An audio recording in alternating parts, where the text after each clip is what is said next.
Recently, I discovered this series on Netflix called Making a Murderer, and when I found out about the series, I also found out that they had a 1 hour special on their YouTube channel. So if you just go on YouTube, type in Netflix Making a Murderer, you can actually find the first episode in its entirety to watch for free on their YouTube channel. And when I went into this, I thought that this was going to be like one of those hour-long Dateline NBC, like I said, hour-long type specials, where it basically covers somebody's story in about an hour, and then on the next episode, it moved on to someone else's story. Turns out that when I got to the end of the first episode, it left in a cliffhanger ending, and it made me go sign for Netflix to watch the rest of it. Turns out that this was 10 episodes, each about an hour long apiece. And basically, this is a story of Steven Avery, who was thrown in jail back in the 80s because he was convicted of rape, and then 18 years later, he was actually released from jail because they retested the DNA using newer technology and found out that he was actually innocent the entire time.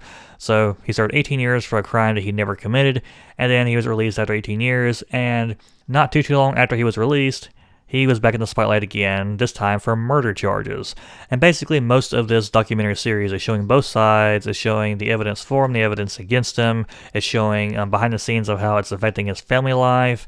They show old like news reports, so like from the 5 o'clock news reporting on it.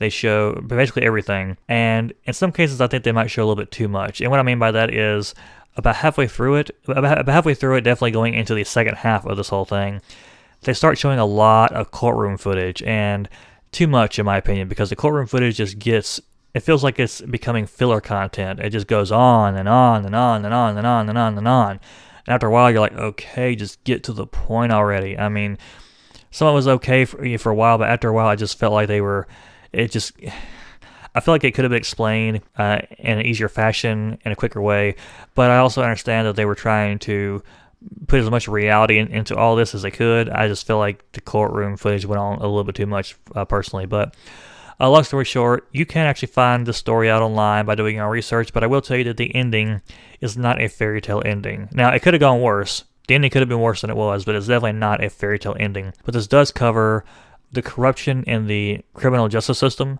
The one thing about this that I really just could not stand, it really gets under my skin, and I can make an entirely different video about this, which I might at some point, but there's this concept, at least from some people in this, that like, how dare you question the cops? How dare you question authority? How dare you say that the cops are bad people or that they could ever be bad people? You know, like you're ruining the cops' reputation. How dare you? This and this and this.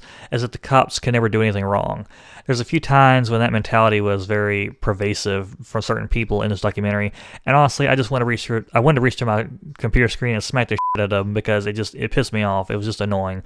And you have some really smug, arrogant people that are just so corrupt and deceiving that you can just like, you almost feel like you need to take a shower after watching certain segments of this because you're like, oh my god, you're so corrupt to your core. And it's just a very interesting look at the criminal justice system, and it shows you that no matter what the evidence says, to some degree it doesn't really mean anything, because there were some parts in this that are kind of disturbing to watch, just simply based on the way that it twists human psychology. But overall, I would recommend everybody at least checking this out because it's very interesting, and it would definitely make you put yourself in your own shoes and thinking, wow, what if I was in that situation? And I mean, the first hour alone is interesting enough, and yeah, so I don't want to keep on rambling, but this is something that, especially if you are into like especially if you're like into unsolved mysteries and the criminal, like criminal justice type stuff, then this is definitely something that I recommend, at least checking out. So anyway, thanks for watching, and if you have seen this, then let me know what you thought. So thanks for watching, and I hope to see you again next time.